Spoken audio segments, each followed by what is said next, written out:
Comrades, colleagues, and friends, warm greetings to you from this warm evening in Cape Town as we meet across time zones and geographies and disciplinary and relational spaces for the final event of the 2021 PsySSA webinar series, this one titled Decolonial Enactments in Community Psychology, which is being co-hosted by the Psychological Society of South Africa, or PsySSA, and the Institute for Social and Health Sciences at the University of South Africa.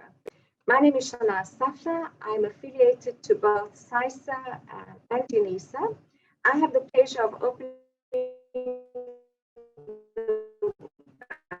the webinar as a member of the PsySSA presidency, as a co-editor series in which the text that is at the center of today's engagement is located, and also as a co-author of the book along with Professors Shose Kessi and Mohamed Seedat. I see there are 190 people on the Zoom already. We are delighted that so many of you have been able to join us for this last webinar of the series, and we especially acknowledge the webinar panelists who are joining us from different parts of the world. You will be introduced to them shortly. As those of you who have traveled this series with us over the last few months already know, the theme has been troubling psychology in troubled times.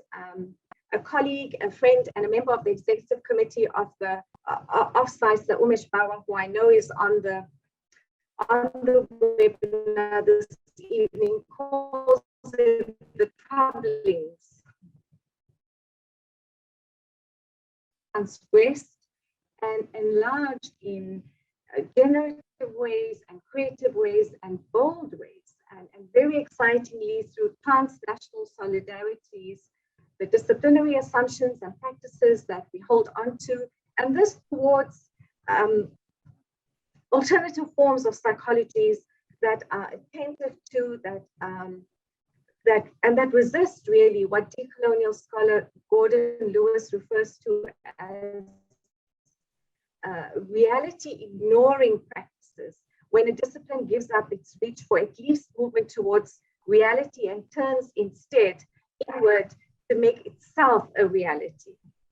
And I would add to that certainly from the perspective of the society and its partners, that the series has turned out to be actually beautifully insurgent intervention in precisely the provocative and boundary stretching ways in which we had imagined it and desired it.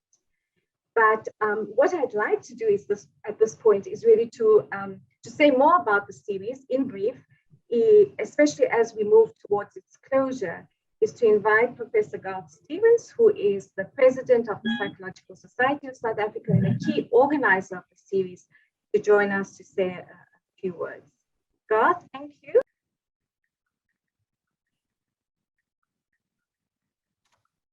Thank you, Shahnaaz, and good evening, everybody. Fatima, am I audible and visible? Yes, you are, Garth. Yes, you are. Thanks. So thank you very much, Shahnaaz, for the opportunity to say a few words this evening at this final webinar in this series, and a warm welcome and good evening to all of you as participants, as panelists this evening. As Shahnaaz has indicated, we have people from across many time zones here today, and really wonderful to have you all here, so a warm welcome.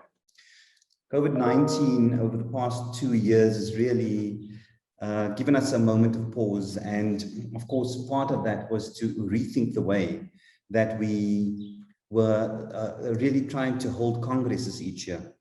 And during the course of last year and this year, we were unable to really hold congresses, but what we decided to do instead was to host a series of workshops and events and webinars in lieu of Congress. And so this is part of that process that we've undertaken over the last 2 years. I have to say there's been a fantastic response to these events each time. I'm sure that we're going to retain many of these elements as we go forward into 2022, and really to kind of take the best of what this moment in history has offered us to give us greater access, international connectivity, and networks, and so on. And so we really are looking forward to taking this kind of modality forward in 2022 and beyond. This particular webinar series, as Shahnaaz has indicated, is themed each year, and we've decided to theme it each year by the presidency. This year, it has been themed as Troubling Psychology in Troubled Times. And again, we've hosted 4 webinars. The response has been fantastic, to say the least. On average, I think across the 4 webinars, we've had something like 1,500 people participating, and certainly for us as a smaller organization, we are really thrilled to have all of you sharing in these conversations and these dialogues. This, of course, is the final webinar in the series in 2021. And as we've indicated, the idea of troubling psychology in troubled times as 2 functions, really. It's the one is to think through how it is that psychology itself can be disrupted as a discipline. How is it that we can rethink the canonical ideas that have permeated much of psychology? How is it that we can rethink a psychology that speaks to the experiences of the majority world, and that really comes to represent those experiences in meaningful ways? But the second point is that if we were to develop a psychology of that kind, how is it that we can use psychology to disrupt the kind of troubled world that we find ourselves in today? And the troubled world that I'm referring to, of course, needs no further amplification or elucidation. It is really a world that continues to be marked by significant inequality, significant forms of othering and hierarchy, and certainly a world that has violence at its center. I think that this particular webinar is going to round off the series in a very meaningful way. We've had 3 prior to this. The first was titled Freedom Looks Like This From Here, and here we had Kopano Ratele as the key speaker. The second was focusing on decolonial praxes in contemporary global community psychologies, and we had a number of people speaking on another book that had also been published as part of the series. The third was on psychoanalytic innocence and the ideological underpinnings of theory and practice by Lara Shia, and again the fourth, Decolonial Enactments in Community Psychology. The current webinar really rounds this off in a very meaningful way. So I'm absolutely looking forward to hearing our panelists speak and to having them reflect on their contributions, not only in the book, but a little bit more widely. On a personal note, let me also just say that this is the last webinar that I join officially as the president of PsySSA. My term, after 2 long and challenging years, comes to an end at our AGM in November, and so at that point I will hand over the baton to our president-elect, who is of course Shahnaaz Suffla, and I know that we will all provide her with the same support that has been provided to me. And Shahnaaz, I know that you will also simply continue and take the organization to greater heights in the following year. So a big thank you to all of you. It's been an honor and a privilege to serve the organization, to serve all of you during my term as president. With that, let me say that, again, to round off this particular webinar series, we have a wonderful group of panelists here. I'm not going to introduce them. I think Professor Shose Kessi will do that. But just to say thank you to all of our panelists in advance for your work on this book, but also for sharing your insights with us today. I also want to extend my thanks to everybody at the PsySSA office for organizing this webinar series and all of the events during 2021. I don't think it would have been possible without the amazing work that you did behind the scenes, the kind of invisible labor that is part and parcel of running an organization, which is really a voluntary organization. And so my deep gratitude to all of you at the office for making this happen. And then, of course, to other members of the presidency who have made this work during the course of the last 2 years, your thoughts, your contributions, your the efforts that you've put in, and everybody who's participated to make this webinar series, events, and PsySSA the kind of organization that it is today. So much appreciated to all of you. I'm certainly looking forward to this final exciting panel, again, titled Decolonial Enactments in Community Psychology. And so from my side, again, one big thank you to all of you. And with that, Shahnaaz, I'm going to hand back to you. Thanks.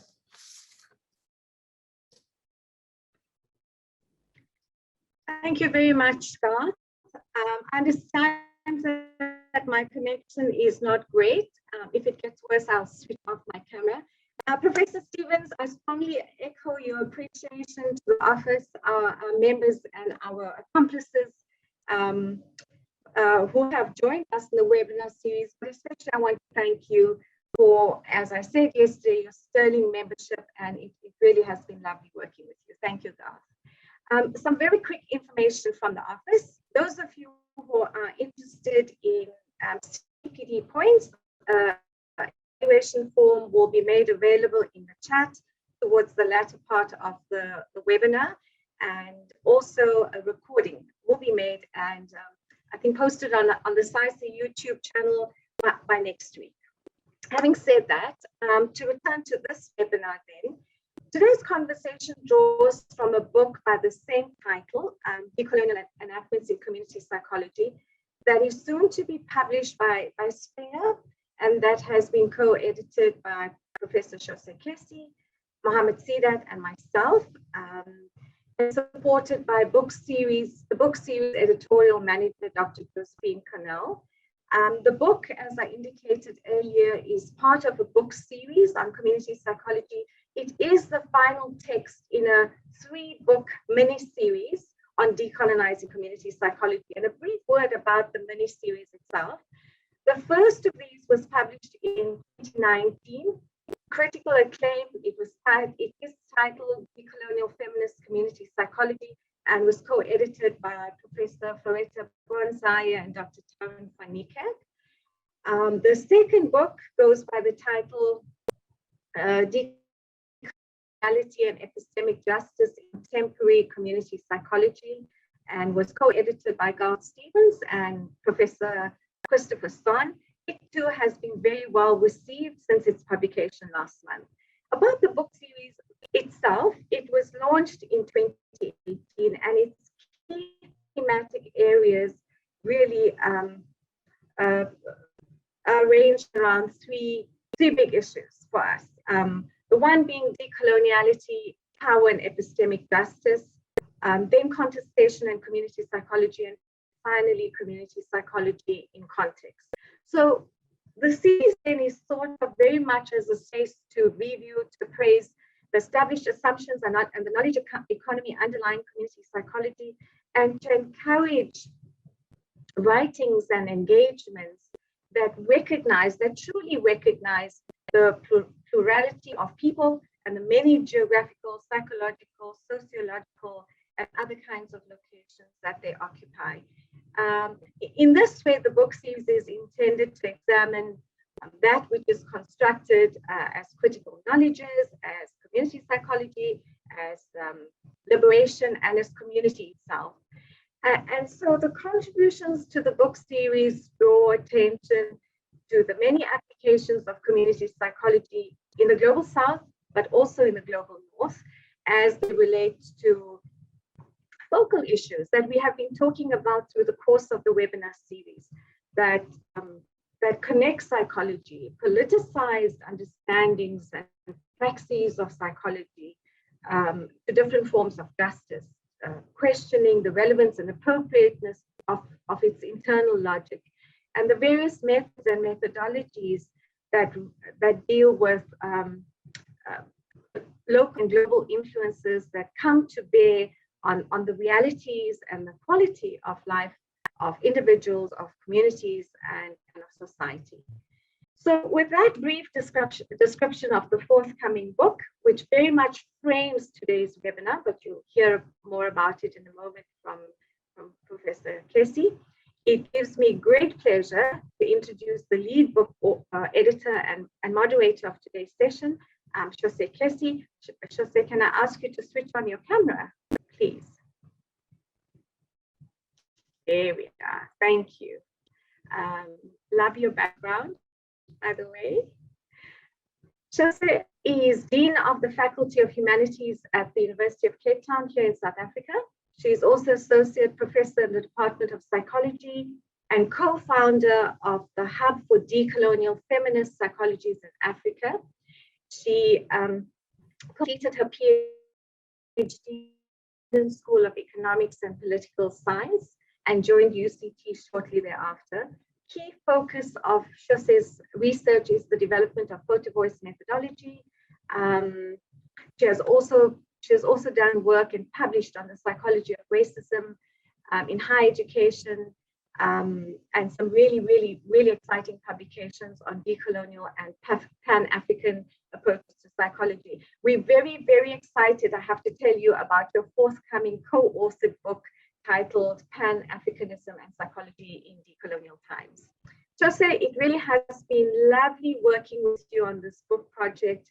For Mohamed, Josie, and I certainly, and I expect many others, your labor and your vision are certainly legible between the covers of the book, for now virtual covers of the book. Graceful, always calm, unflappable. Much appreciation for the insights and the generosity with which you led on the book, and very much look forward to what is still to come today and certainly after today as well. So thank you to everyone, and over to you, Shose. Thank you. Thank you very much, Shahnaaz. And good evening, everyone. Good evening, good morning to some. I thank you for joining us today. I'm going to say a few words about the book, but before that, I wanted to say thank you to PsySSA and ISHS and all the organizers for putting together this event. It's really a pleasure for me to be able to present to you this upcoming edited collection called Decolonial Enactments in Community Psychology, which, as Shahnaaz said, is co-edited by the three of us, myself, Shahnaaz, and Mohamed Seedat. So it's a really exciting moment for me, and I'm sure for my co-editors and the authors who contributed to see this book come to fruition. And I've no doubt that its context and its contents will be of great interest to students, scholars, practitioners in South Africa and internationally. I'd also just like to extend a special thank you to Shahnaaz and Mohamed for their intellectual leadership, not only for this project, but I think for a lifetime of really important work that has advanced the field of community psychology in South Africa and globally. Your contributions have opened up spaces for many scholars like myself to continue searching for the ways in which we can make psychology relevant to our lives and our work, and to imagine psychology, as Maldonado Torres recently suggested, as a counter-catastrophic science. And I also want to just thank all the authors who contributed, to Dr. Josie Cornell for her incredible project management skills and in bringing this volume together, and many thanks to the publishers. So I'm going to start by giving a little bit of background about the book, and then I'm going to invite some of the authors who are here with us today to share some reflections on their contributions. So this edited collection was inspired by the presentations given at the 6th International Conference on Community Psychology held in Durban in 2016, which was the first ICCP to be hosted on African soil. And it was then a very special moment for us. And indeed, I think radical forms of community psychology in South Africa have historically been at the forefront of critical engagements with mainstream psychology, raising questions about the discipline's relevance to understand and address the challenges of a post-apartheid and post-colonial context, but also questioning the role of psychology as a discipline in legitimizing forms of inferiorization and control. The year 2016 was also significant as it marked the second year of widespread protests on university campuses in South Africa under the banner "Fees Must Fall," calling for a free and decolonized education. These protests led to a renewed interest in decolonial theorizing on the continent and the diaspora, and renewed synergies with decolonial movements in the rest of the world. In this new wave of decolonial thinking, psychologists have once again drawn on community psychology praxes to expand on their theorizing of power, identity, and knowledge, and contribute to enactments of resistance, transformation, and social change. The writings in this collection are contributions from scholar activists living and/or in practice across the world in Australia, Palestine, the Philippines, the US, New Zealand, Chile, and South Africa. In their contributions, they advance conceptions and praxes for community psychology, grounded within a decolonial framework, and bring to life the overt and covert, intricate and invisibilizing ways in which coloniality operates. The articulation of coloniality as the continuation of the hierarchical organization of society following the end of formal colonial rule provides a framework on which to bring into sharp focus the continued Western imperialistic agenda of the global political economy, excuse me, and the Eurocentric patterns of social and cultural life. This global lens on contemporary life, and particularly on the struggles of people and communities on the margins of society, is precisely what has been absent in much community psychology. This volume heeds the call for a generation of approaches to community psychology that link local struggles to broader questions of power, identity, and knowledge production. Deconstructing colonial ways of knowing, being, and doing necessitates a commitment to disobedient praxis, which is a theme that runs throughout the book. Bringing together examples of praxes from different contexts is a political project of visibilizing indigenous struggles towards self-determination and their interconnectedness within a global understanding of power and of the need for a common platform for action and resistance. The disobedient praxis in this volume foregrounds four principles. Firstly, questions of social justice. Secondly, the lives and knowledges of the marginalized and oppressed.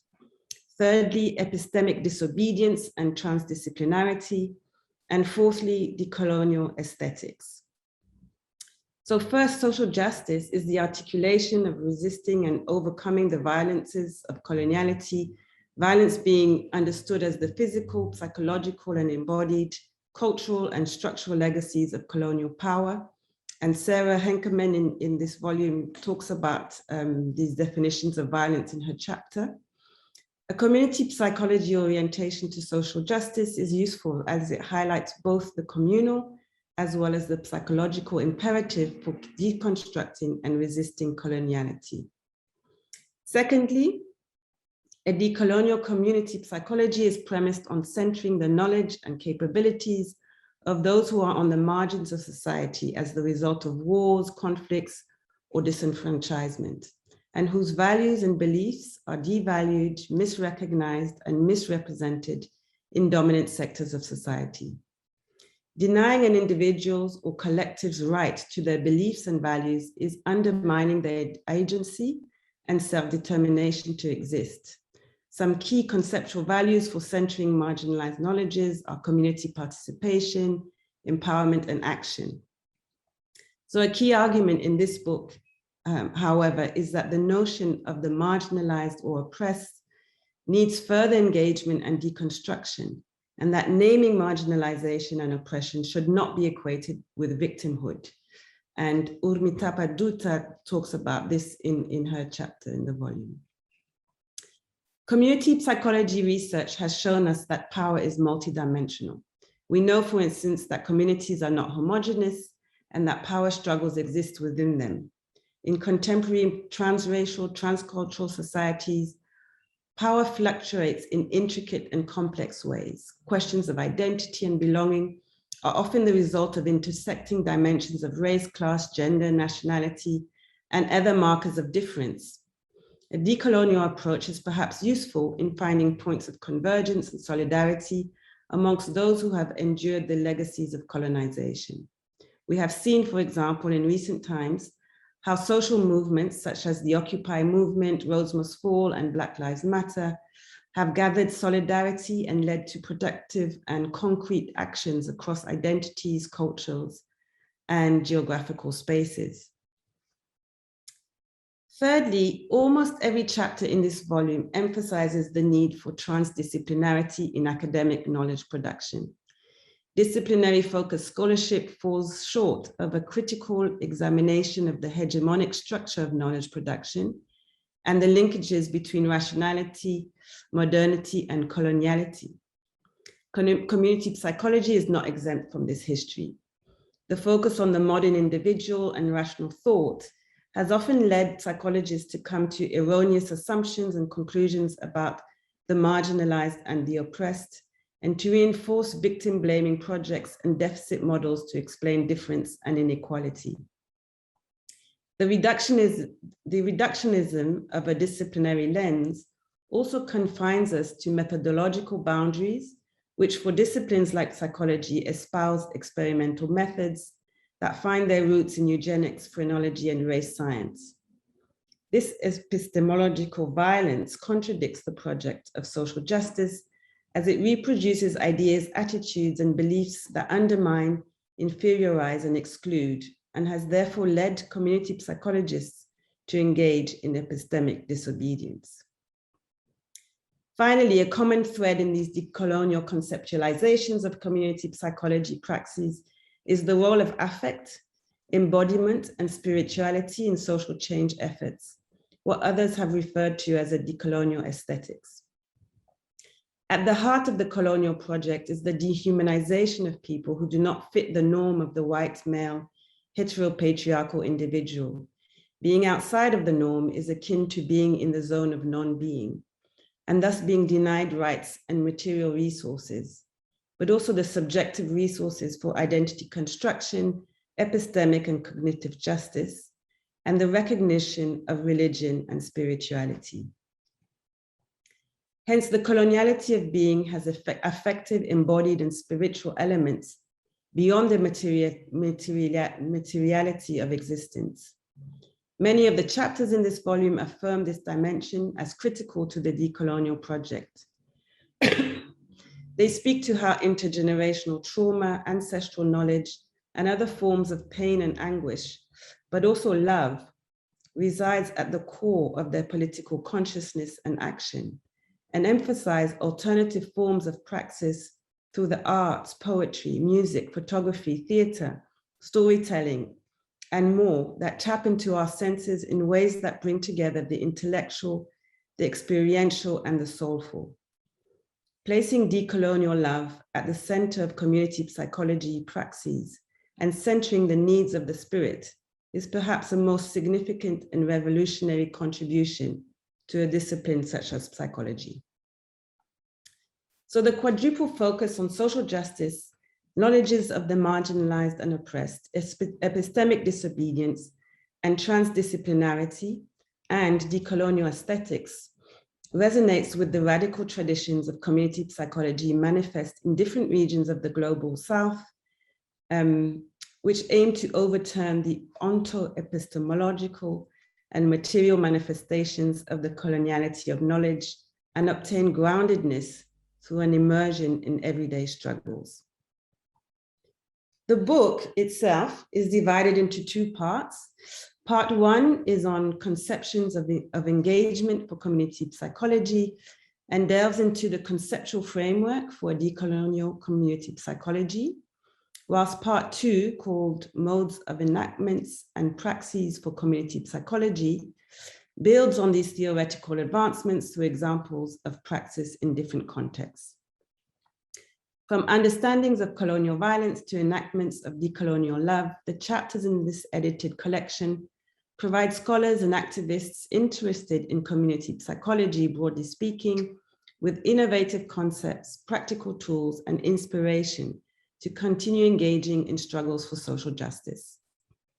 Notwithstanding the vastness of the decolonial project and the extent and reach of violent articulations of coloniality across the globe, the contributors suggest that locating our efforts in local struggles and finding solidarity in everyday contexts can lead to meaningful and sustained efforts towards social justice.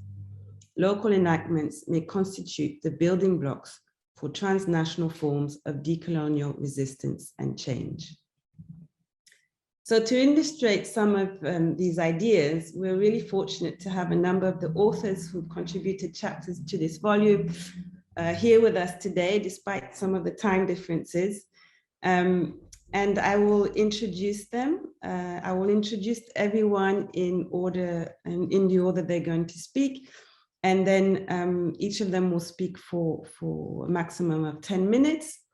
And following that, we'll open up for a quick Q&A. So please feel free to pose your questions in the Q&A. So firstly, it's my pleasure to introduce Jessica.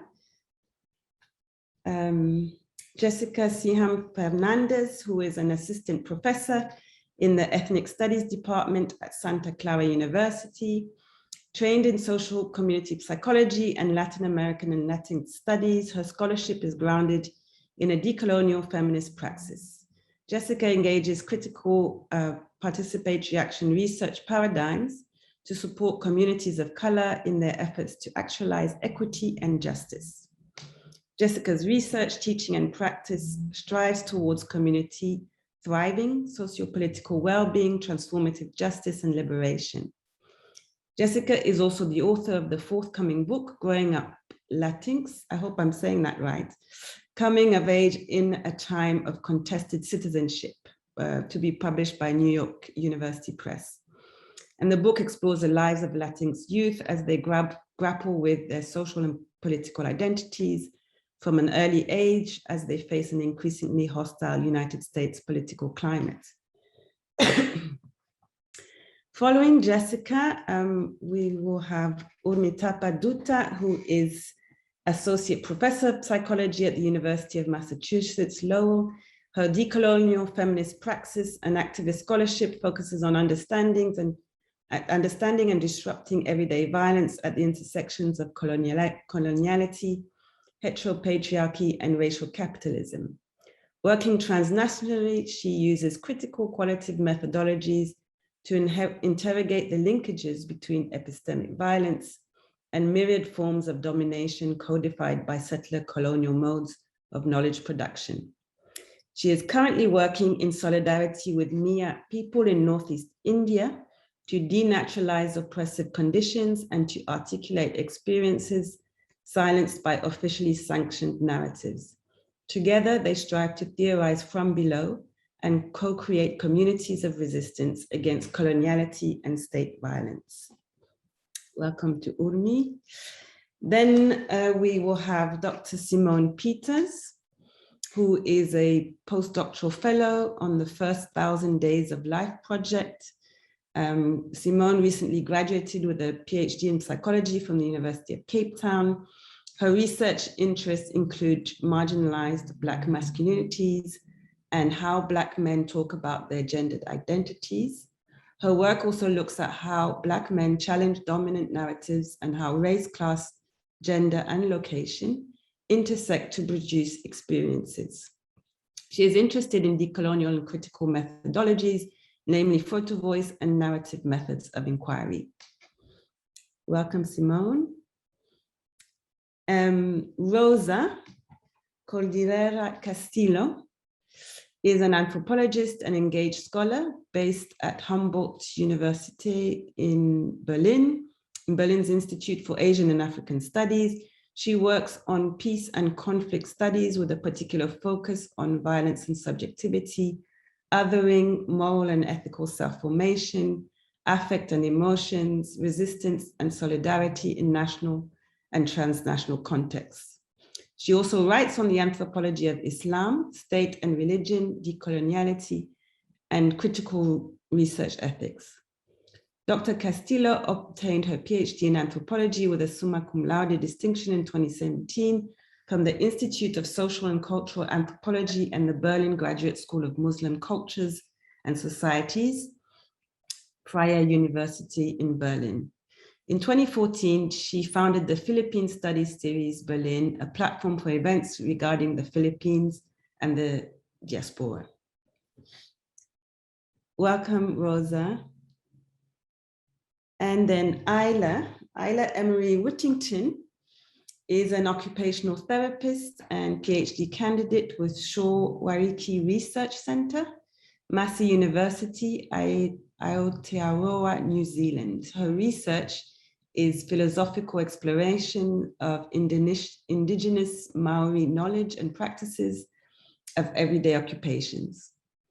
The research examines links between colonization and everyday occupation and utilizes a kaupapa Maori analysis of occupations to highlight the hidden everyday mechanisms that produce, maintain, and disrupt colonialism. Welcome, Isla.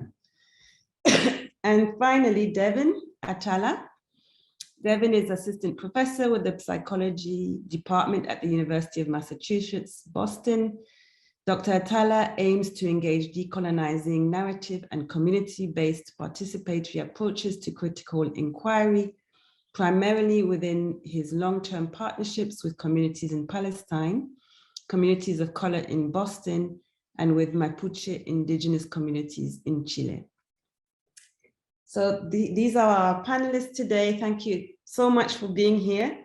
And without further ado, I'm going to hand over to Jessica.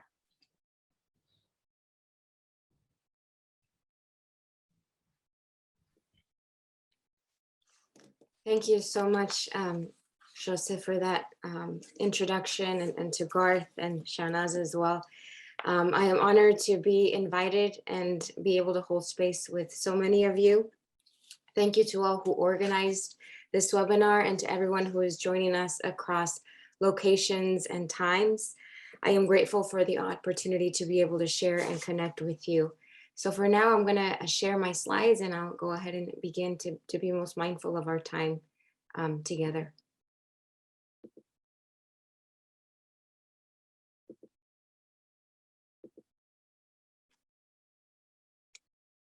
To begin, I want to acknowledge the land and territory on which I stand.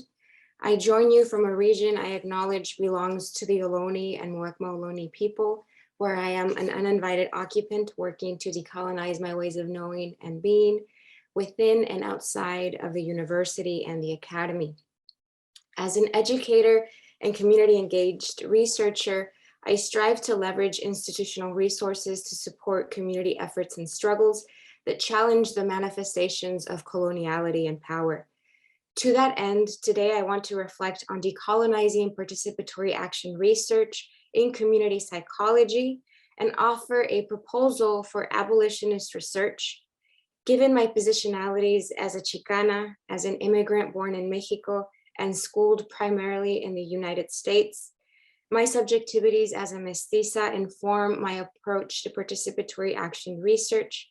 And through a decolonial feminist praxis, I strive to engage and shift towards an abolitionist research, an ethical practice that I embody and my humble offering to our conversation today.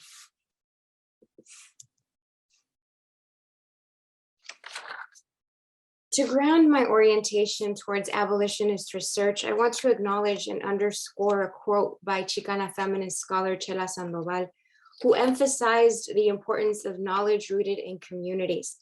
In her book, Methodologies of the Oppressed, Sandoval cautions us to attend to the methodologies, the tools and mechanisms, the weapons of wisdom and forms of knowing and doing that communities already hold.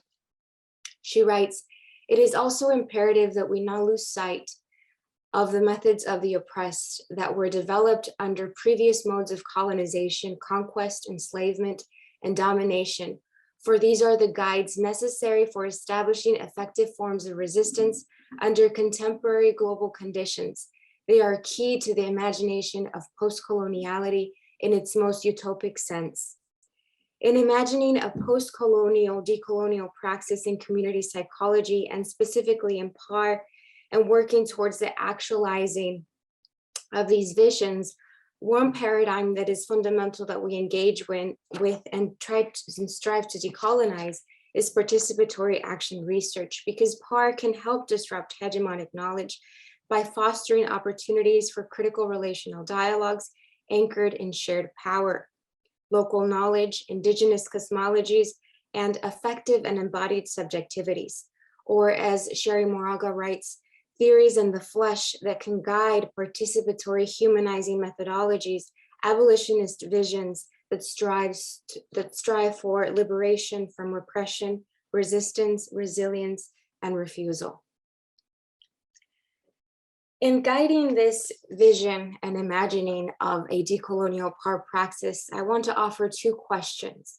The first is, what does it mean to decolonize participatory action research within community psychology?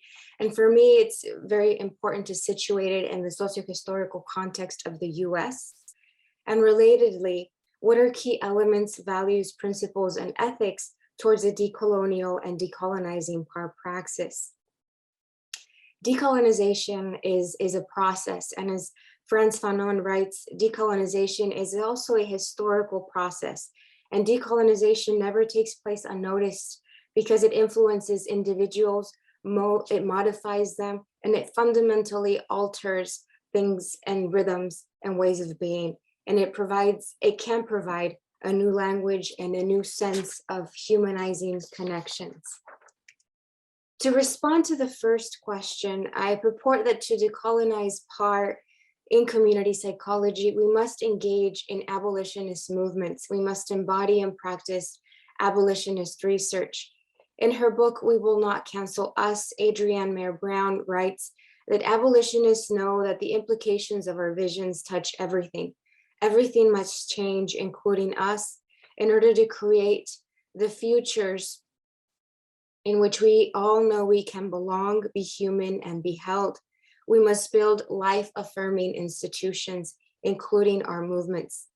And so in responding to her call for an abolitionist vision, I turn to PAR as a movement towards abolitionist research.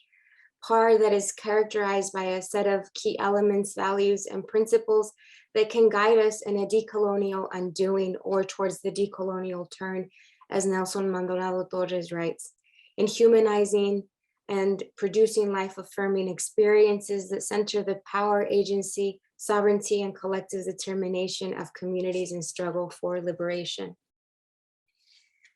Complementing this reflection towards an abolitionist research and reimagining a psychology for and of liberation, in the context of the Salvadorian Civil War, Ignacio Martín Baró wrote, "To acquire new psychological knowledge, it is necessary to involve ourselves in a new praxis, an act of transforming reality that will let us not only know about what is, but also what it is not, and by which we may orient ourselves to what ought to be." In other words, imagining an otherwise.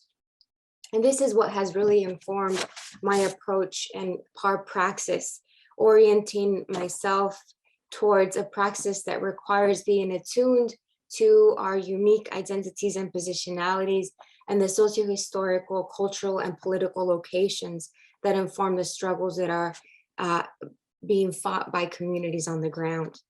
And that work towards epistemic, humanizing, life-affirming, and sustaining inquiries for abolitionist research, and as this diagram will demonstrate, a tripod of values and principles that are founded upon participatory relational engagement, or as Dr. Dutta describes it, radical relationality, action-driven knowledges that are informed by innovative methodologies, such as the work of Dr. Shose on photo voice, and decolonial research that is grounded in decolonial love. And for the purposes of our time together, I will be focusing on one aspect of this model and process, which is decolonial love. And to do so, I will provide brief examples from a PAR project that I engaged in with a group of madres who refer to themselves as Madres Emprendedoras, or entrepreneurial mothers. And this is a collective of Mexican immigrant madres who participated and collaborated on a community-based photo voice project to recenter their stories of radical hope and possibility. Now, before sharing these examples, I want to provide just a brief definition of decolonial love that is grounded and anchored in the work of Chela Sandoval and Nelson Maldonado Torres, who describe decolonial love as a decolonial attitude that is characterized by mutuality and one that demands and requires shared recognition, reciprocal humanizing encounters, and, as Sandoval writes, learning to see faithfully from multiple viewpoints and forging a technology of social and political transformation achieved through a shared practice of love in the postmodern world. And building on this definition, Maldonado Torres writes, decolonial love is the humanizing task of building a world in which genuine ethical relations become the norm and not the exception. And so in this way, decolonial love can inform and guide research justice, and it could form a movement towards abolitionist visions and abolitionist research, one that works towards imagining and subsequently creating otherwise conditions and environments that affirm humanity and create possibilities of radical hope. And it is this process of imagining which the Madres engaged in as they were pursuing their photo voice project to document stories of hope and struggle in their community, a community that was significantly being impacted by gentrification, displacement, and also anti-immigration policies. Eva, for example, in her photo narrative stated, "The greatest inheritance I can leave my daughter is an education and the value of receiving a good education." Embracing the value of arts and Mexican cultural pride, Estefania, another mother, wrote in her photo narrative, "This mural to me beautifies the community and shows the importance of deepening and having pride in our Mexican culture." Estefania celebrated diversity and cultural richness of the community. And as a method and strategy of talking back that used photo voice, art, and their cultural narratives and stories to reclaim their community and their rightful place to belong. When considered in relation to modes of inquiry, decolonial love becomes an integral part of imagining anti-colonial, decolonial futurities. Research justice anchored in decolonial love as a practice and a process of abolitionist visions, of bearing witness to the past and the present while looking towards and transforming the future, of reparative, humanizing, and life-affirming futures, one that also allows for the unraveling of coloniality to imagine, transform, and grow roses in the concrete. So drawing inspiration from art and culture and community pride, the Madres decided to create a mural that would represent some of their stories, their hopes and dreams, and in this way produce a counter narrative. And the mural that they created was entitled Mosaicos de la Comunidad, Mosaics of the Community, to tell stories of struggle and inequity, not from a place of deficit, but from a place of radical hope, imagination, and possibility, from an abolitionist vision that rather than painting problems, paints and tells stories of what is possible, what is desired, and what is longed for, and what really could be, of visualizing and imagining and acting upon their environment in order to seek and create the living experiences that they deserve and desire to thrive and to flourish. A decolonial praxis is fundamentally a rehumanizing project that involves the production of counter discourses and counter narratives. And speaking to this desire for change and justice are the words of Soko, one of the Madres who was interviewed by a local news media outlet about the mural unveiling project and process. Soko's reflections describe the mural as a project and process that brought together and brought to the surface community needs, as well as their desires and hopes.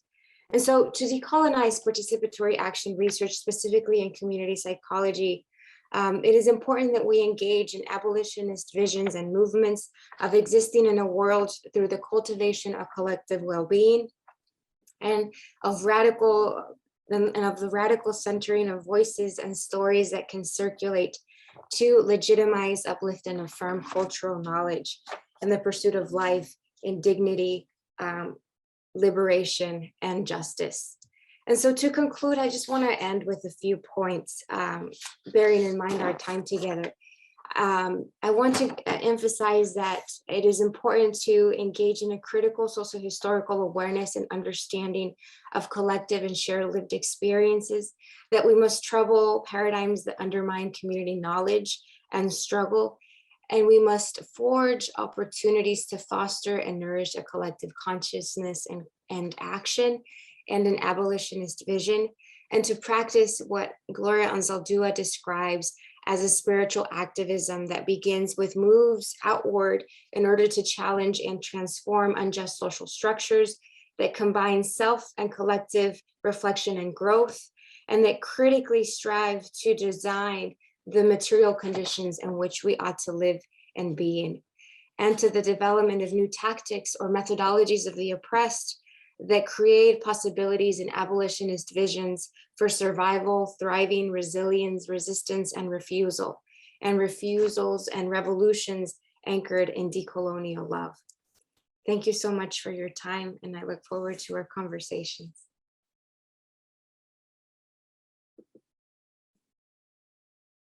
Thank you so much, Jessica. I know you're extremely busy today and that you have to leave us, and I hope we haven't made you late. But thank you so much for your presentation. It's really appreciated. Thank you. I will stay for as long as I can pull the time, stretch the time. Thank you. Okay, cool. So I'm not gonna, I'm gonna go straight to the next speaker. So just being mindful of time. So next up we have Umi Tapadutta. Over to you, Umi. Thank you so much, Shose, and thank you, Jessica, for your really thought-provoking presentation. It's really an honor to be here and to share space with so many amazing colleagues and friends. Today, I will share a few highlights from my chapter in this volume, where I examine some iterations of colonial legacies embedded in community psychology, in mainstream community psychology, particularly focusing on the colonial meta-narrative of community. As I begin, I want to emphasize that the realm of knowledge production is but one of many sites of decolonial struggles. In fact, the decolonial impulse has always been and continues to be part of many people's struggles and aspirations in the majority world. Struggles for justice, liberation, self-determination, rematriation of land, and often struggles for the very right to exist. Our conversations about decoloniality are rhetorical in the absence of lived engagement with people's struggles and everyday resistance. So it is complicated for me to talk about the colonial meta-narrative of community outside of my relationships to those I work and build with Mia people resisting colonial and state violence in Northeast India. So I share my reflections today, not as disciplinary dialogues, but as an ethical commitment to complex struggles. As part of my work in this chapter, I carried out a comprehensive review of how the notion of community has been conceptualized in the field. In the interest of time, I offer a quick glimpse into some of these conceptualizations.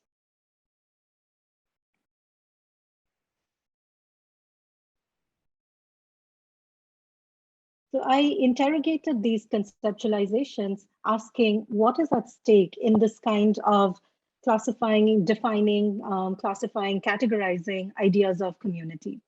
How is community construed? To what end? Who is doing the theorizing? From what vantage points and what sorts of accountabilities? What are the sites and spaces of knowledge? And more importantly, what are the erasures? So I'll share just a few ramifications of these kinds of constructions and these kinds of questioning.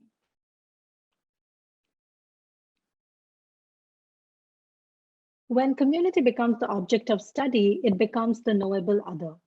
There is an assumed directionality in the flow of knowledge that legitimizes disciplinary expertise. It does not consider, for example, how communities being studied might speak back to the literature, to the research. Or what are the kinds of knowledges generated at the front lines of people's struggles for justice? The discursive use of community as sites of problems or intervention obstructs our ability to imagine multiple configurations of relationships, voices, actors, and knowledges that are possible. Instead, it produces hierarchical relationships that render people and contexts as subservient to our disciplinary interests. Yet for many of us, research is not about giving voice to other people, but as ways of reclaiming and recovering our own histories, personhood, our humanity. Our complex histories cannot be scripted into a linear researcher-researched binary. In refusing to be thus disciplined, we forge a relationship to the field that is, in the words of feminist scholar Rajeshwari Sundarajan, quote, marked as external and adversarial rather than integral and ambivalent, end quote. These ways of conceptualizing community have led to other constructs and debates that are mired in colonial ideologies. For example, place and space are considered critical dimensions in understanding community. Yet there is a fundamental incommensurability between Western and indigenous conceptions of place. The accumulation of land and the structural denial of indigenous sovereignty are integral to settler colonial violence. But dominant ideas of place erase these complex, contested, and historicized relationships of how land was remade into capital to be sold, exchanged, and appropriated. Belonging is another such construct. Conceptualizations of sense of community tend to rely a great deal on individual sense of belonging to particular groups. Yet belonging is not a reified or static entity, but a dynamic process configured and adjudicated by hegemonic power relations. It is imperative to grasp belonging as an existential and political project rather than a social cognitive one. When boundaries are made impermeable or exclusionary, we must center contestations and resistance in how we think about belonging. We must center the labor of people and movements who seek to transform the borders that police belonging. Yet another instance of coloniality embedded in the sense of community literature is its perceived tension with diversity. The fundamental issue in the debate is this: if sense of community is about homogeneity and cohesion, while diversity is about heterogeneity and difference, then how are these two core values to be balanced, reconciled, or fostered? This debate, this pitting of community and diversity as oppositional categories, is an artifact of coloniality and whiteness. Untethered from histories of oppression, this kind of categorical thinking is a cornerstone of coloniality, one that protects rather than disrupts whiteness. These were just a few ramifications of the meta-narrative of community. But when taken together, they reveal a common logic, that of colonial difference. I created this visual as a way of rendering visible the logic of coloniality that obfuscates oppressive realities under the banner of representing difference. Colonial difference is the space where coloniality of power, of being, of knowledge are enacted. All of what I have been talking about so far are not abstract issues. In replicating and reinforcing colonial difference, these theories and conceptualizations are deeply implicated in maintaining colonial wounds. Transcending colonial difference or healing colonial wounds must come from the perspective of subalternity. As Audre Lorde reminds us, quote, "For the master's tool will never dismantle the master's house. They may allow us to temporarily beat him at his own game, but they will never enable us to bring about genuine change," end quote. Decolonial enactments are not only about dismantling normative Euro-American perspectives. It is also about nurturing capacities to imagine and embody landscapes that are not predicated on racialized colonial hierarchies. Therefore, in this chapter, I propose that we disrupt the colonial disciplinary gaze from community as object of inquiry, committing instead to lived struggles, focusing on mutuality, solidarity, reciprocity, and justice, along with the exploration of praxes that could nurture this shift. In this move towards radical relationality and resistance, I'm guided by the wisdom of decolonial movements unfolding across majority world peoples and the many labors of decolonial, indigenous, and transnational feminists, all of whom offer powerful possibilities for healing. These could be indigenous ontologies such as survivance and sovereignty, praxes such as accompaniment and witnessing, ethical relationality and action such as solidarity and political intimacy, or revolutionary ways of relating and knowing such as decolonial love. I won't go into the details in the interest of time, but also because I know that we will glimpse these and many other decolonial enactments in the stories and presentations of my colleagues and friends on this panel. However, I would like to draw our attention to something that threads through all of these decolonial possibilities, an orientation towards desire. Eve Tuck describes desire as Eve Tuck describes desire as something about longing, about a present that is enriched by both the past and the future. It is integral to our humanness. It is not only the painful elements of social and psychic realities, but also the textured acumen and hope. Desire-based frameworks trouble categorical thinking and radically unsettle the subject-object binary at the heart of coloniality. It opens up complex epistemic and relational possibilities beyond the academic community divide. It interrupts the colonial gaze. Desire heals by rendering visible rich imaginative landscapes that push back against coloniality, towards an authentic striving, not just to comprehend, but to listen, to feel, and to be moved, where relationships are not instrumental, but fundamental, where research is not more important than being human together. And through all of these, establishing radically different forms of accountability, not to disciplines or institutions, but to our relationships, to struggles for justice. I am truly excited to listen and learn from my colleagues on this panel about your varied praxis, your accountabilities, and the ways that you access the full range of humanity, full range of your humanity, and of those you are in community with. And with this, I'll end here. Thank you so much again for the space and this opportunity.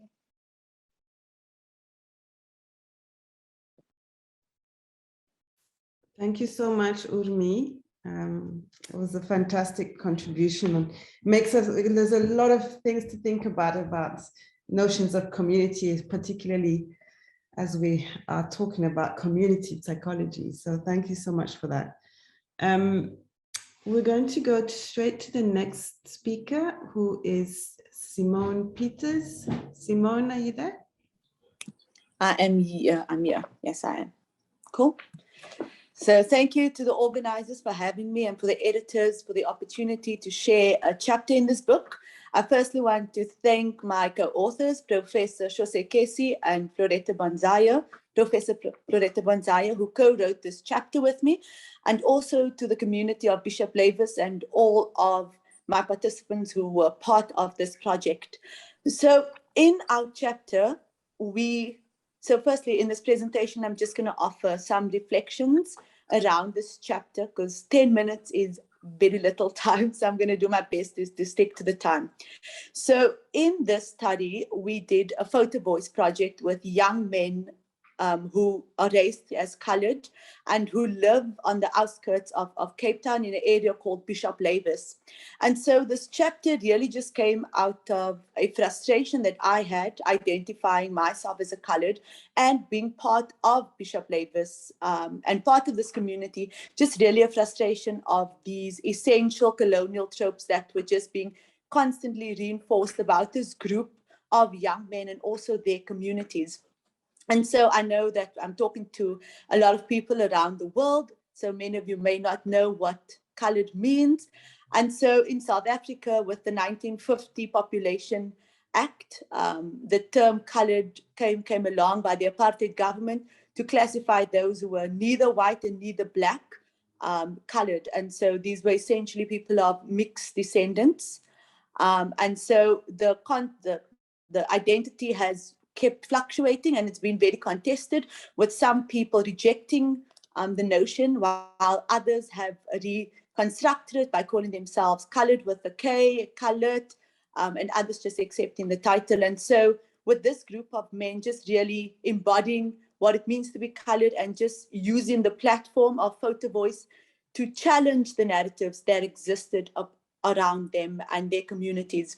And so in this chapter, we unpack the potential that photo voice has alongside a decolonial and intersectional lens to bring along nuanced narratives around communities such as Bishop Lavis, as well as those men who are marginalized because of their race and their class and their gender. And so Bishop Lavis essentially was a area that's on the Cape Flats, and it was created via the Group Areas Act, where multiple Black people were removed from their homes, which were then created to now, or which were now stated to be white communities, and they were then moved to these areas called the Cape Flats. These are areas that are constantly constructed as dangerous. Communities are constructed as at risk, violent, and the community is just always being given this bad reputation in both the media and within the academic discourse. And so as a researcher who was part of this community, who had worked actively in this community as well as lived in this community, I knew that there were different narratives that needed to be told. And as a way to tell those narratives, I used photo voice methodologies as well as narrative interview styles to empower participants to retell their stories the way that they deem fit, instead of always being homogenized by these other methodologies that are not taking a critical look at how these men are talking about themselves.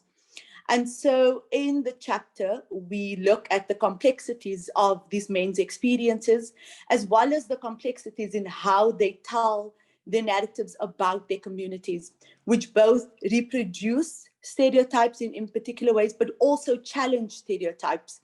And so when you look at the chapter, you'll see some of the photographs that were presented by the young men in this chapter. And just some that stood out for me was one narrative around Bishop Lavis being constructed as this lekker place, which is a Kaap's term for this wonderful and nice place.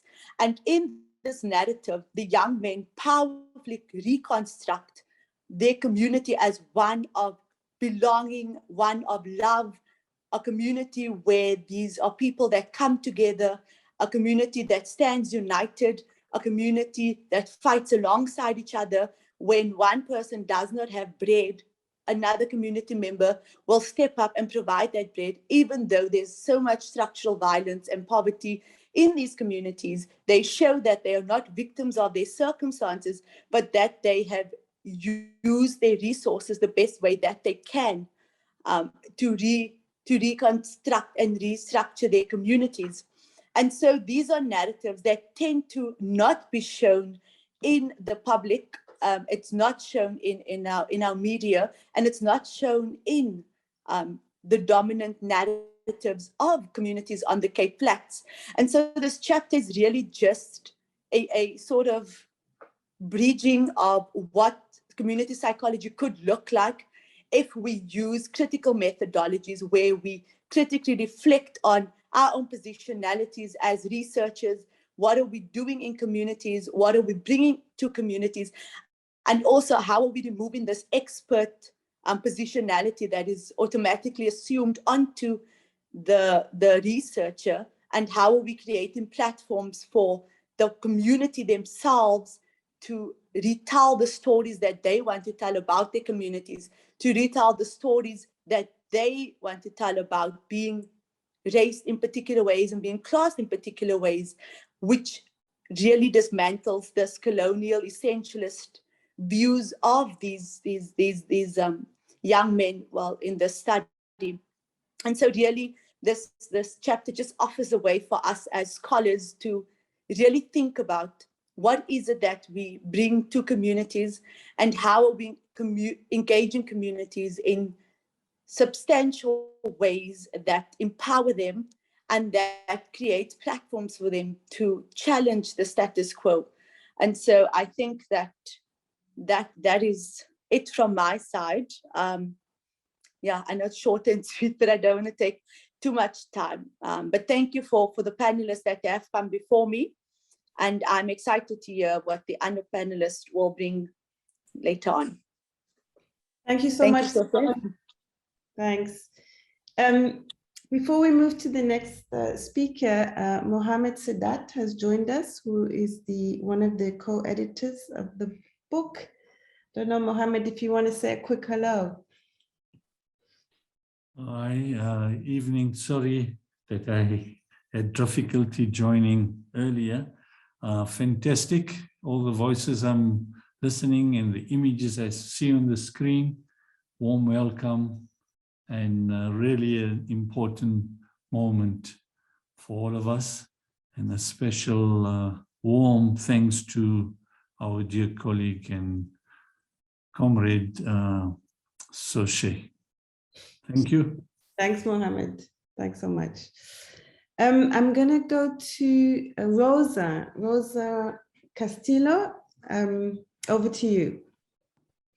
Thank you so much, Kessi, and thank you so much to PsySSA and to Shahnaaz and to Mohamed for really the honor of speaking with you today and listening also to all this inspiring work. I come from a different discipline, and I'll get to that in a while. I mean, as also mentioned in the introduction, and some of you might have already heard my input today at another PsySSA event a few months ago, but I would be very keen after listening to the previous presenters in the open forum how we can talk about interdisciplinarity and certain convergences between disciplines in pushing forward decolonial research and committed work. So, so my contribution focuses on how memory work in context of struggles against violence, oppression, and dehumanization can be a decolonial praxis. And here I really would like to highlight the insights from my interlocutors who are members of the Moro Islamic Liberation Front, or MILF, in the Philippines, particularly their will to remember the atrocities that were committed against Muslims in the Philippines, as well as their stories of survivance and how this has shaped their struggle for the right self-determination.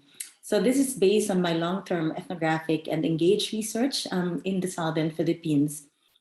And in the contribution in the book chapter, I also discuss certain convergences between anthropology, the discipline in which I'm trained, particularly the critical strands of it, and community psychology, and the colonial potential of an interdisciplinary approach to memory work. And in particular, I point to how context-specific, intersubjective, reflexive, ethical, reciprocal, and politically engaged research and multisensorial and creative works that centered subjugated perspectives, if done with care and sensitivity. And now I'm hearing the other inputs on, for instance, decolonial love and abolitionist research.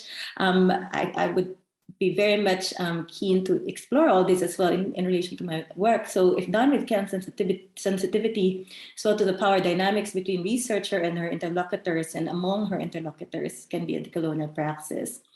So what I'd like to focus on how the past, the present, and the future entangled, particularly in the struggles of my interlocutors.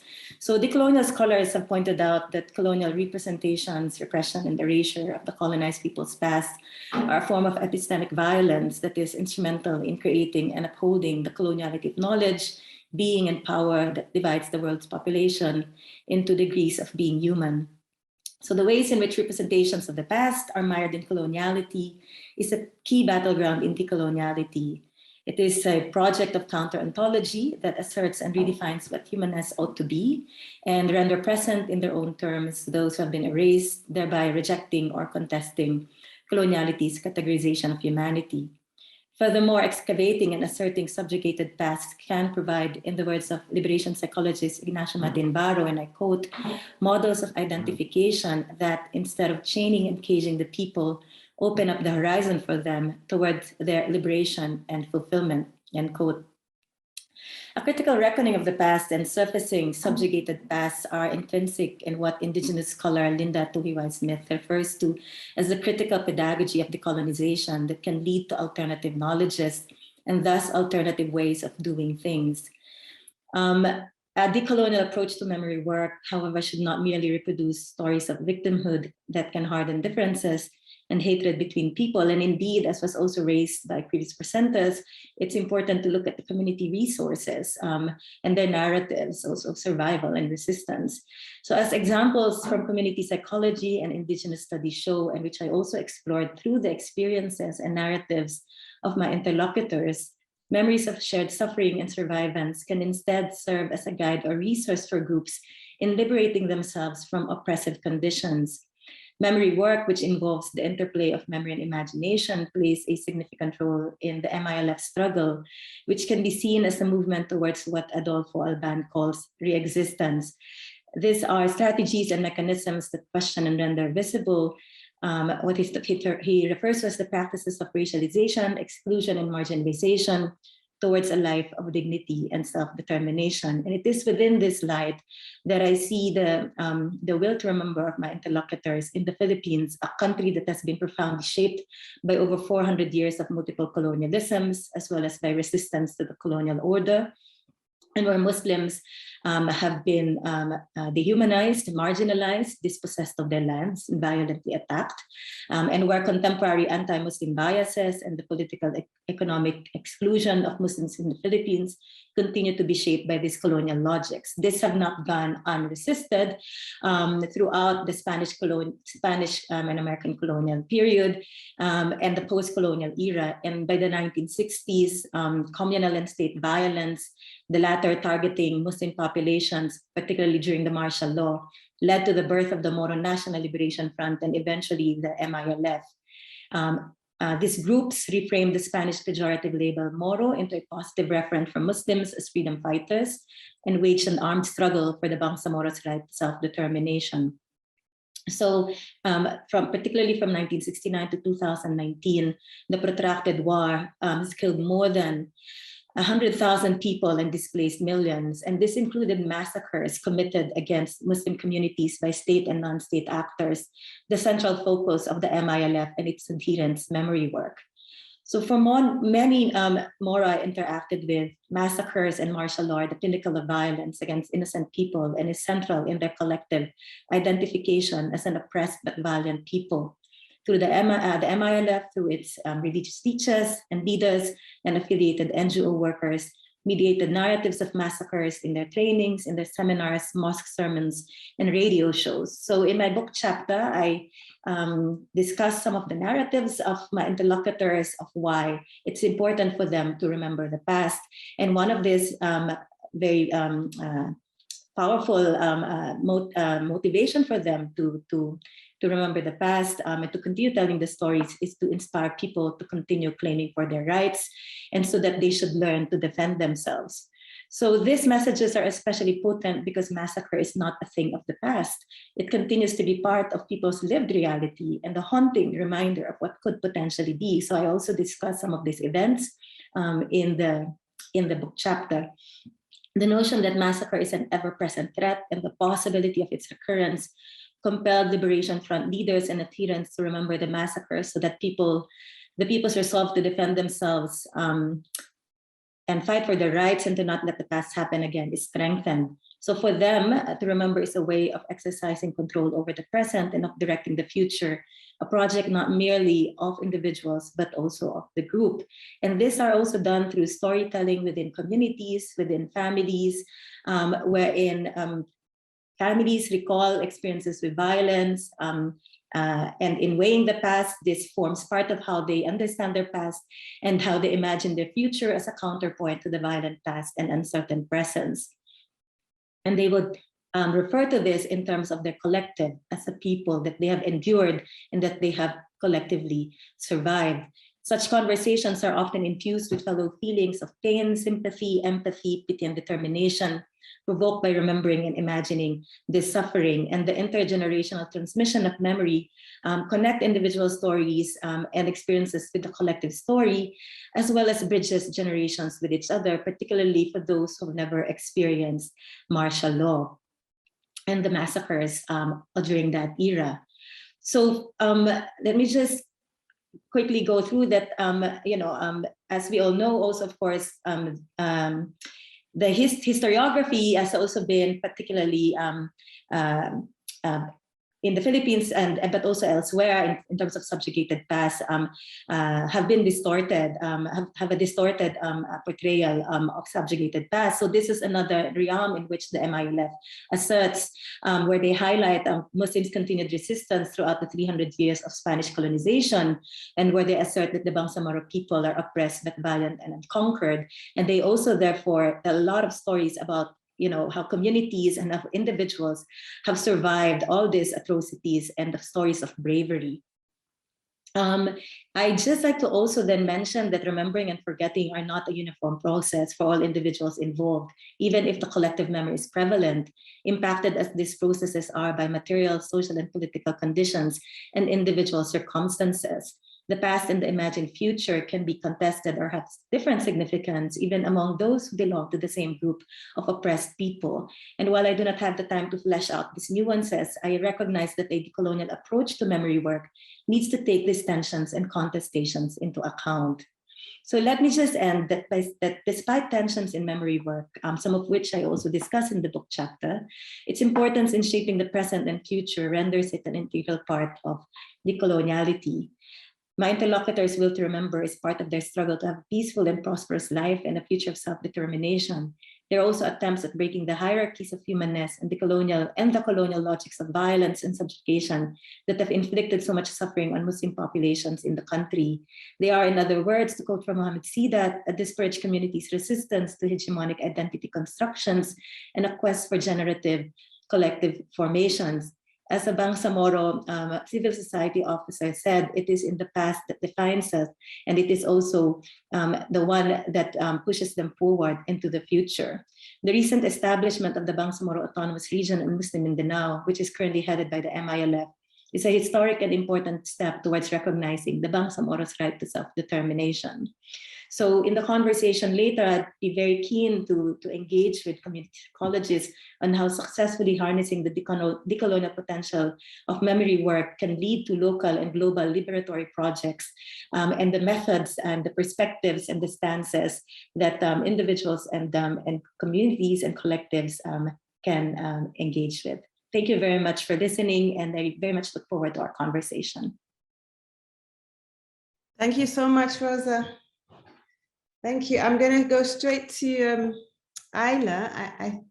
I see time is escaping us, but please, for those of you in the audience, if you'd like to ask questions, don't forget to use the Q&A, and hopefully we'll have about 5 to 10 minutes at the end to have a short discussion.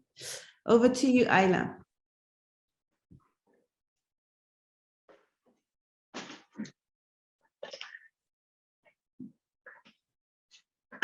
Here we go. Can you see? Yes, we can see. Go ahead. Lovely. Okay. E ngā mana, e ngā maunga, e ngā awa, e ngā moana, tēnā koutou katoa. I greet your mountains, your rivers, your ancestors and your lands. My name is Ayla Emery Whittington. I am speaking, I'm calling in from Auckland, Aotearoa, New Zealand. At the moment, we are in lockdown, and it's the start of a beautiful day. So it's already Thursday for us. I'm really pleased to be here. Garth, Shahnaaz, Shose, yeah. Oh, and Josie, thank you so much for your help, Mohamed. Everybody that's spoken before, I've been overwhelmed. It's just beautiful. I feel like, yeah, I've found another family. Yeah, really pleased to be here. But most of all, I really want to honour our dear colleague, Professor Alawani Ramagondo, the first author and main contributor for this chapter. It's always a pleasure to work with Alawani. She is one of those beacons of hope in the occupational therapy profession, and dearly loved and a dear friend. So it was wonderful to collaborate on this, on our chapter. So our chapter is a decolonizing approach to health promotion. Yes, I'm aware of time, so I'll just move us through. So what we've covered in the chapter is really having a bit of a look at biomedicine having a look at its place, the health promotion, the promise or not of health promotion. We borrow from Raphael's social determinants of health discourse. And then we go through to looking at the tasks of the witness. We've got some stories of disobedience that you can have a look at in the book, in the chapter as well. So we start off in the chapter just really looking at how biomedicine is the dominant discourse in health and research. There is much, obviously, that we have gained. I guess many of us are in this room. We are alive because of the gains, the contributions of biomedicine. Yet, despite all, burden of disease is worsening, and as we already know, the burden stubbornly remains with racialized communities. There is a need to widen the lens, so we talked to that.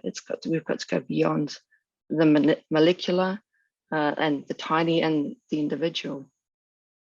We look at health promotion, how it seemed to be a wonderful silver bullet where biomedicine could be, the lens could be expanded, culture, society, everything could be taken into account. And yet what actually happened, it seemed, is that culture was subsumed into social coloniality was reinscribed.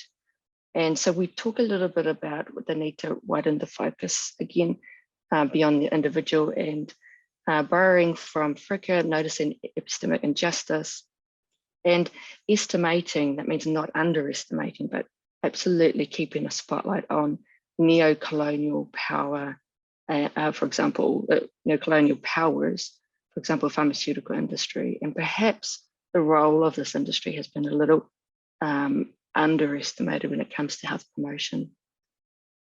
Oh, it's a whistle stop tour, sorry guys, it's going quick. So Alawani has done a beautiful description of borrowing from Dennis Raphael's social determinants of health discourses. As you go from level 1 through to level 7, we move from, it seems that the conversation went from looking at the individual and going right through to, oh, what are the causes? So social determinants of health, this is the 7th discourse. Social determinants of health and their distribution result from the power and, oh, I'm just moving this around, and influence of those who create and benefit from health and social inequalities. So finally, the lens is being turned to where we need to be looking at the structures. And this is what we've done a bit inside of this chapter. We've aimed to turn the lens, and Linda Tuhiwai-Smith also talks about the importance of decolonization and turning the lens back on where it needs to go. So rather than it having be on the margins, is actually we need to look back at what's going on here. So we offer I guess, an occupational therapy view, but more than that, probably wider than that, everyday occupations. So we have an incredible legal philosopher, Moana Jackson, here in New Zealand. And Moana talks about the big, so he and hundreds of other colleagues had gone around the nation and talked with Māori and Māori home spaces about what is it that we need, and we very much looked at a new constitution. We need to start again. We need to honour the treaty that was made that had incredible social justice potential but never honoured, and basically start again. But the incredible thing about decolonization and the work is that we also need to have multiple levels of engagement. So Moana also talks about that it's in the little everyday colonizations where we might profitably find explanation. So Alawani and I talk a little bit about that as well in the chapter. At this point, it's really, I guess, harnessing the epistemological advantage that we have as Indigenous peoples, the ability to hold multiple realities and be okay with it, to deeply acknowledge someone's humanity and the reasoning behind why families, communities do what they do. So the other part of our chapter is also looking at the importance of, when it comes to the task of the witness, to make sure we are journaling and referring to the record, keeping on the record. I guess not really records of colonial wounding, but records of the way the thinking has occurred, the way the thinking is expressed in everyday occupations, and referring back to these, reminding all the time. More recently, I was at a conference with Māori health leaders, and one of them, Professor Paparangi Reid, talked about the fact that there is so much research on Māori, with Māori led now, thank goodness. And when it comes to the research, it was like last year, we took a moment in this pandemic to kind of take stock, I guess, and look and realizing very much that the research is very much in, we can monitor racialized embodiment of trauma and violence and colonial violence. Now you can look at heart rate, we can look at moments of time and realize and measure this over the long term. There's so much research now. What is the next step? We know what's happened. We know the colonial wounds. What's the next step? So we share a little bit about the importance of disobedience, and we have a couple of stories in the chapter. Hopefully they show a little bit of our humor as well as our, I guess, decolonial love as well.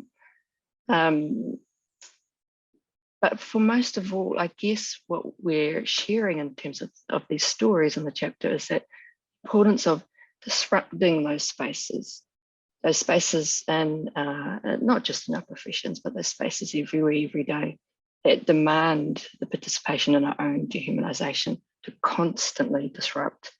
It's an everyday, can be in every email. So I know I might have rushed through a little, but please do take a look at the chapter. I can't understate how very pleased I am to meet you all and to be here in this space, and thank you, Shose, so much for that. Thank you so much, Aina. Yeah, very welcome. Thank you.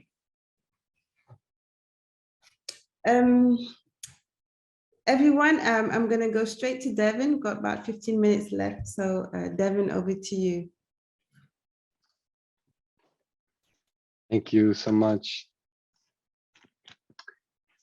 So I'd like to begin by letting you all know that in my chapter and also my talk today, I speak directly of activists and decolonial frontliners who I'm privileged to be in community with or in the legacy space of in my work in Boston, in Palestine, and in Mapuche communities in Chile.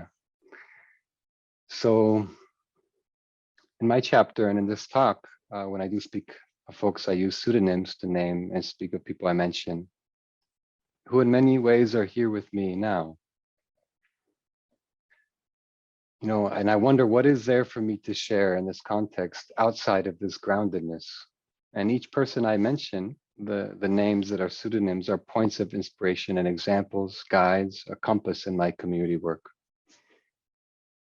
In the chapter, I speak of my great uncle, my ammo in Palestine, who was Rohani, which means he was an indigenous healer in our Palestinian communities.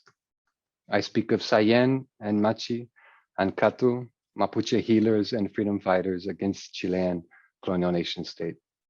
And of Miss Moore, which again is pseudonyms like the others, not her actual name.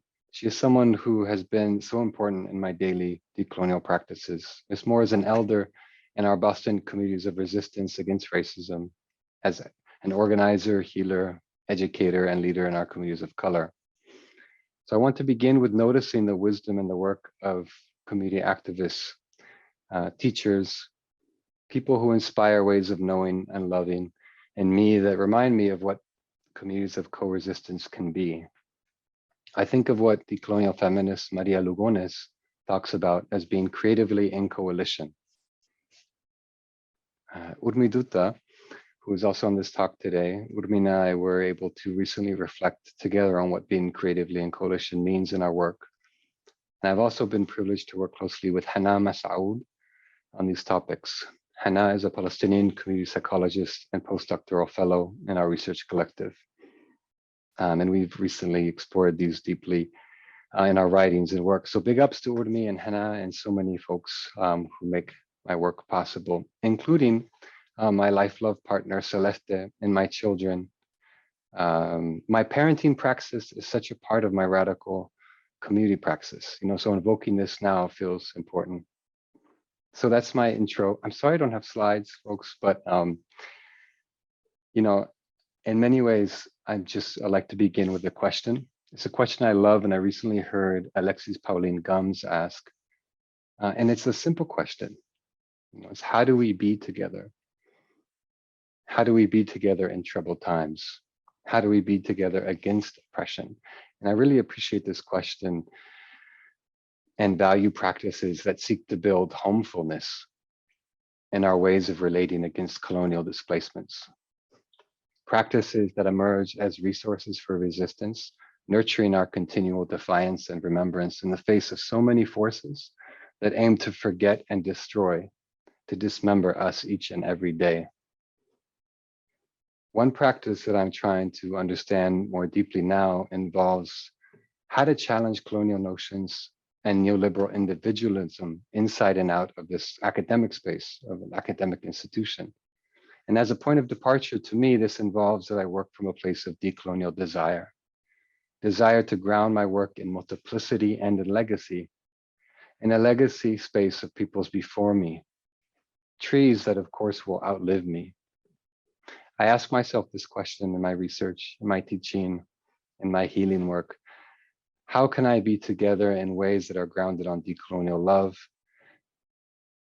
How can I be together not only within my institutions and my workplaces, but with peoples, with plants, with waters, with lands, with the sweat and woundedness of violence all around? How can I be together in a way that is a light for my ancestors, not only ancestors bounded by blood, but bounded by love?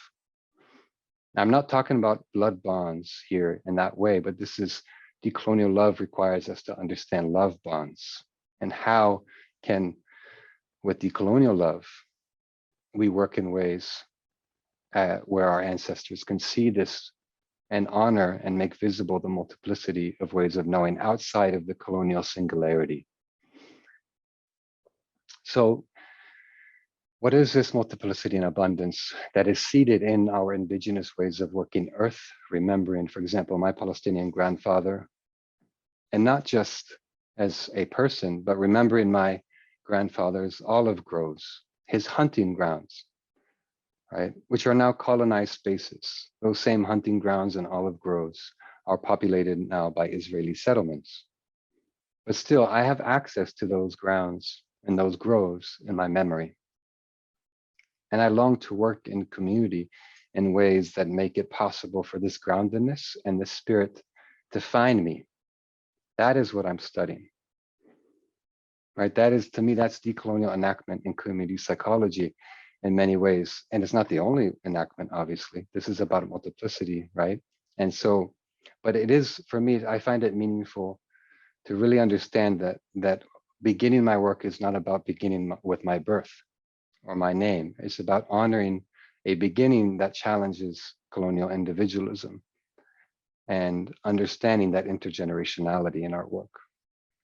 And so in my research, I try to hold community healing and decolonial loving at the center of my work. And a lot of the chapters about that struggle of how to honor and privilege the knowledges of grassroots decolonial resistors and radical frontliners with respect to ancestors and the ancient, towards creating communities of remembrance and resistance that outlive all these institutions. All right, so understanding these questions for me requires not so much that I define decolonial solidarity or, but that I really try to understand how I stand in relation to decolonial justice.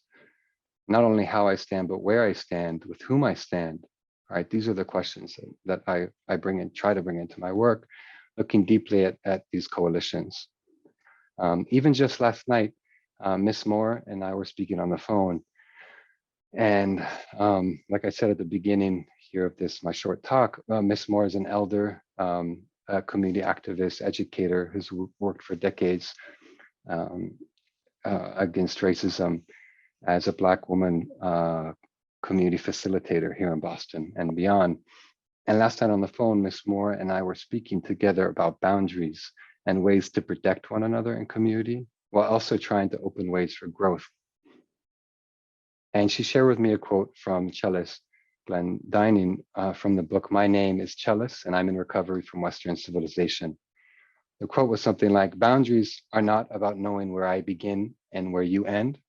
Boundaries are about knowing where I begin, period. Right? Knowing where I begin in my relations and in my community praxis, in my teaching, in my research, in my institution, wherever I am, knowing where I begin is essential, right? And knowing where I begin in the face of capitalist colonial notions of the individual in the first place. The capitalist colonial consciousness that teaches us that I equals individual body, or this one individual organism, this one scarce human life.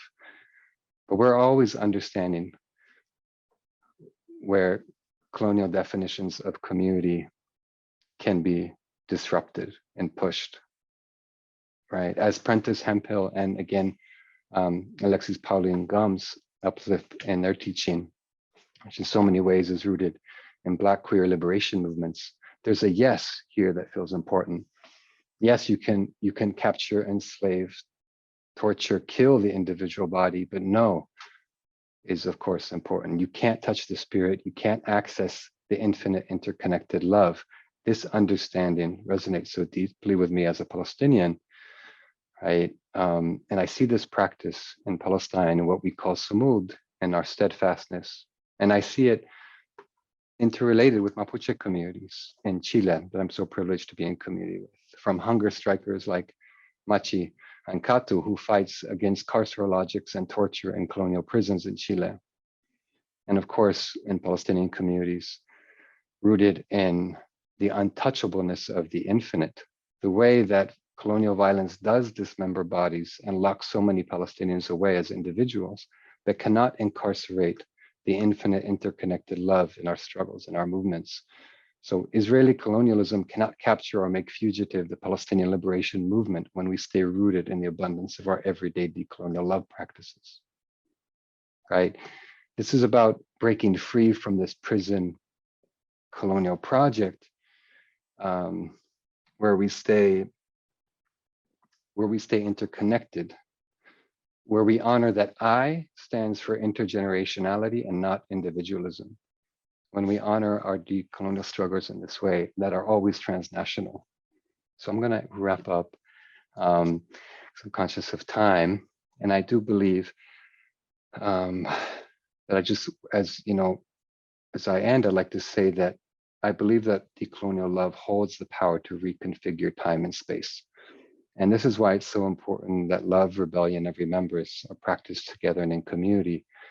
And in the spirit of reconfiguring this time and space, I'd like to end with invoking again my Palestinian great uncle, who Allah yirhamu, was Rouhani, a healer, and just celebrate how his practices continue, that the destruction of colonialism is not total, right? As Palestinian decolonial feminist and huge inspiration to me, Nadra Shalhoub-Kevorkian says in her writings, the hegemonic powers, as powerful as they can be with all of empire's support, will always stand weak, fearful, and naked, for they cannot mute the voices of suffering frontliners. So thank you, and I'll end with this short poem from my chapter. A tree without a name, at the edge of the world, like the silence after a massacre, a secret buried in bones. But they're not bones at all. They are the roots of our tree, a wounded nowhere tree, stubborn and smooth, engulfed by love. What would it do to the sky if our roots could speak? Thank you.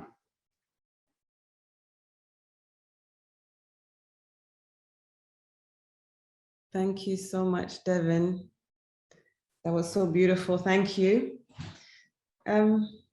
We've got about 3 minutes left, so I thought maybe we could all come on to the screen, turn on our cameras, at least to the panelists. And I thought I should maybe share some of the comments that have been happening in the chat rather than having additional reflections from me. So I thought Sarah, who's also a contributor to the book, she writes, the abiding question with regard to decolonization and decolonialism remains, how do we move from self-community determination to counter-narratives instead of counter-narratives within the colonial frame? Who were we before we were colonized, oppressed, and enslaved? If we do not grapple with this, whiteness will remain central. We will forever be in response mode, begging to be included in a fictitious notion of what it means to be human. Thank you, Sarah, for that comment. There are some lovely messages in the chat. I thought I should just say a couple.